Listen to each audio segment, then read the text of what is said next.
الحمد لله وحده والصلاة والسلام على من لا نبي بعده. السلام عليكم ورحمة الله تعالى وبركاته. وولاشين جواهر حسين halkaad nagala socotaan waa channel keena Jawahar Xuseen inoo maamusho.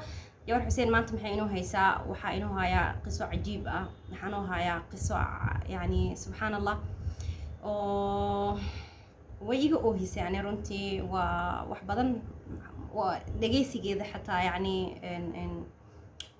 وهكينا ما فهمتين يعني مرة دقيسنا مرة آمسة ساعة اسكو علي يعني اسكو عليو قدرت هذا مركا أباي وحي الله هاي السلام عليكم ورحمة الله وبركاته. أباي جواهري دب إن أيا إهستو وحربا إن أقرب إجسيسين أذيك إيو أصحاب هذا دبكاس يعني ما أقانو إلا إيجورمي أو كجردونا. أولاً السلام عليكم جواهري أبايو إن وحرجينا إنا عافمات قبتين أذيك إيو أصحاب هذا إلهي سبحانه وتعالى حبيبتي قيرها كسي جزادا جنة الله كديهو. أبايو وحي لهذا هاي جواهري دبك إيه استوحو يهي إن وحان لنول هاي هويدي أيان لنول هاي أنيقا إن وحا آبقوني أيان أهاي وحا جرتو أفر عرور أو إلا دلتي أو كلا آبا أهايقاني لابو اسكو آبواي لابو كلن اسكو آبواي. marka abaayo waxay leedahay abaayo jawaahiray dibka i heystaa wuxuu yahay Allah musta'aan aniga hooyo la noolahay hooyo ayada soo korsatay ayada ayaa juhdi weyn nagu bixisay ayada ayaa wax walba noo sameysay marka saasay tahay aabahay magaalada aan ku noolahay kuma noolo aabahay wuu i jecel yahay laakiin magaalada aan ku noolahay kuma noolo magaalo kale ayuu ku nool yahay laakiin aabahay mar alla markaan wuxuu rabaa inaan u tago ayuu rabaa tan kale aabo wuxuu leeyahay waxa jira dibka i heystaa wuxuu yahay afarta caruur oo ila dhalatay ima arki karaan runtii ma aqaan meel ka gala ma hayo naftaasay ii keeneen way i dhibaan dibka igu weyn oo i heystaa wuxuu yahay abuwaha ugu weyn asiga caruurta kale rakaateynayo wixii u sheego ay qaadanayaan naftaasay ii keeneen wallahi hadda aan kula hadlaayay leedahay abaayo wallahi waa laga dareemi karaa ilinteyda iga socoto ma aqaan waxaan sameeyo waxaan dhahay aabahaygaan la hadlay waxaan dhahay aaba miyahaa waan ku imaanayaa ayaan dhahay aaba wuxuu dhahay okay ii imaa aaba macaan ii imow dhib ma lahan hooyo markaan dhaho waan baxayaa guri ayay isku soo xirtaa qol ayay isku soo xirtaa oo waxay leedahay Allah musta'aan ma hadlayso cunto ma cunayso waa qolkaasay iskaga jiraysaa kama soo baxayso markaan dhaho waa waxa maxaan sameeyaa adi asxaabtaada bal ii sheega maxaan sameeyaa ilaa i goorme aan ku jiraa Allah musta'aan hana isdihina ana wixii markaas oo karaankayga ah abaayo waxaan dhahay hooyo u sheeg runta u sheeg hooyo miyaha Allah musta'aan caruurtaada ani dartooda ma joogi karo ani waa iska baxayaa waa u sheegay dhahdo hooyaday waxba kama qaban karto arintaas wax ay ka qaban karto ilaahay abuurtay ma jirto hadda shalay qiso oo wallahi noocaas oo kale ah aqrisanayay Allah musta'aan oo gabar oo maxay radaa sisaas amal la yeelay oo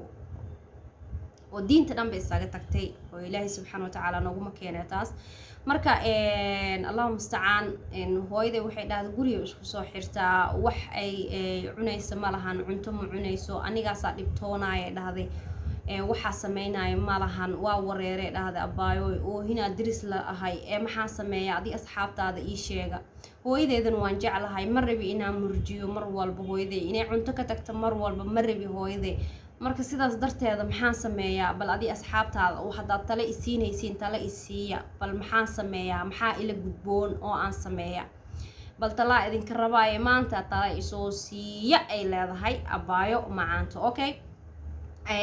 okay taas meeshaas ku dhamaatay abaayo kalena waxay leedahay Allah musta'aan jawaahir miyaa waxaan isguursanay waxaan isbaranay aan ka wada wiila isbaranay oo wadamadaas joogo wadamada Kibray yani oo sanka taaga joogo intaas waa iga kaftan wiilkii markaa isbaranay waxaan ku heshiinay guura ku heshiinay anigu waxaan ku noolahay Afrika ku noolahay asigana wadamadaas uu ku nool yahay guurkii markaa ku heshiinay dabcan waa weydiiyay xaas ma leedahay dhahay wuxuu igu dhahay xaas malihi ugu yiri wuu imaaday waalidkaygu iga doontay waa i guursaday guriga u degay uura u qaaday waa alxamdulillah waan dhalay ma xasuusti abaa waxay dhahday wiil iyo gabar ilaahay ha ku deesto waxa haysatid wuu noqday wadankiisii uu noqday alxamdulillah wadankiisii markuu u noqday afar bilood salaamu calaykum maba laysoo dhihinba. afar bilood oo dhalato oo dhammaato salaamu calaykum maba laysoo dhihinba. wax wara telefoon lagama qabto, wax warana ma jiro. bishii shanaada telefoon la iisoo dira waxaa la dhahay walaalay macaana ii dhegeyso, ani awalan xaasaa leeyahay, 4 caruur ii haysaa, xaaskayga buuq igu haysay. allahu mustacaan waxayna leedahay naagtaas ama aniga. marka ani xaaskayga 4 caruur ii hayso ma sii deyn karo, adigaa ka fudud, adigaa ka dhow aa leedahay. marka waa kaasaa arrintaasaa jirta ugu. allahu mustacaan wiilkiina waa jeclahay, ma aqaano abaayo waxaan sameeyo ma garanaayo, ila taliya adiga iyo asxaabtaada. abaa ninkaa danaysta tan waalidka aniga ma hadli karo, waalid waaye. tan waalidka oo gabadhi koowaad waxaan dhihi karaa keliya abaayo waalidkaaga allahu mustacaan runta u sheeg, hooyo runta u sheeg. waxba hooyo waxaa leedahay waxba ha aamusin hooyo macaane, adigaa noo dhexeeya aniga iyo caruurtaada, ani gabadhaada ahay ayagana caruurtaada waay. hooyo macaane waxba guriha isku soo xirin, cuntina ha diidan. hooyo ani waa jeclahay inaan adiga kula joogo, waan jeclahay inaan kula qaato nolosheyda, waan jeclahay inaan nolosheena iyo gurigeenaba aan wada joogno. hooyo macaane waan ku baryaa caruurtaada la hadal dhe, runtuna u sheeg. haddaysan ahayn hooyo miyaha ani waa iska baxaa, murugu kuma noolaan karo, iyo caruurtaan dhibaatada ii geysanayaan kuma noolaan karo, waa iska baxayaa hooyo macaane. haddii kale caruurtaada la hadal, waxaa leedahay gabadhayda iiga leexda aa leedahay ku dheh intaas. hooyo macaanta runta u sheeg, hooyo waayo waan ogahay, laakiin runta u sheeg. runta waa muhiim, runtan lagama reysta sideedaba, runtana waa waxa keliya markaas xal lagu heli karo, ma fahamtay? abaayan hadda waxaan leeyahay hadda nin kaa danaystay ka danaysa saaxiibey, ka danaysa jeceel. watis jeceel asigaa gartay soo maahan inuu ku furo, asigaa wuxuu leeyahay shalay horta waxaa idin sheega gabdhow, mid aan isla fahano billaah calaykum. nin dibadda jooga haddaa barataan saas u baara. hadda sida u baari laheedeen aan isoo weydiiyey, meeshaan kama sheegi kara, waa kashif maaye. sidaas u baara, sidaas CID camal u baaraysaan hadduu ilaahay subxaana wa tacaala raali ka noqdo. CID camal saa ugu baaraynaa luuqa la igala soo hadlo, luuqa igala soo hadla anaa idin sheegaya, luuqa igala soo hadlay anaa idin sheeg inuu naag qabo iyo inuu naag qabin, si aa ku ogaan laheedeen bal luuqa ii soo gala anaa idin sheegaya. maxaa waaye aqi ilaahay ka cabsada, gabdhahan beenta u sheegaysaan ka daaya, xaraam wallaahi xaraam waaye. aqa xaraam ma yaqaani, ilaahay baari waaye, ilaahay waa qafuur raxiim, kuwa ma xaraam iyo xalaal yaqaani, subxaan allah.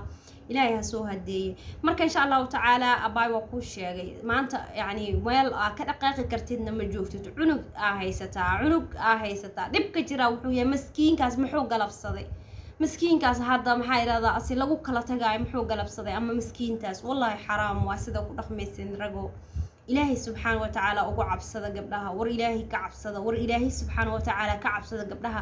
ha lugoynina, lugoysmada ilaahay subxaana wa tacaala raali kama. gabraa lugoynaysiin waa ka tegaysiin, beri waxaa sugaysiin naxariis ilaahay intay idin taalaa. ilaahay naxariistiisa hana siiye, wallahi naxariis ilaahay meel idinma taalo. marka insha allahu tacaala waa kaasaa qisadeena maanta, way gaaban tahay oo sayar waay, ma fahamteen? intaas waaye. qisooyinka waaba ka caajisaba, anaaba caajis i qabta, ma fahamteen? marka insha allahu tacaala dadka kale qisooyinkoodana waan soo daynayaa. sidaas la socda, khayr iyo caafimaad iyo barwaaqo idin rajaynaa. assalaamu calaykum waraxmatullaahi tacaala wabarakaatu. hadda maxaa idinka codsanaa subscribe haddaa dhaho xitaa soomaaliyaan he ha saarina haddaa rabtiin. mac salaama, khayr iyo caafimaad idin rajaynaa. assalaamu calaykum waraxmatullaahi wabarakaatu.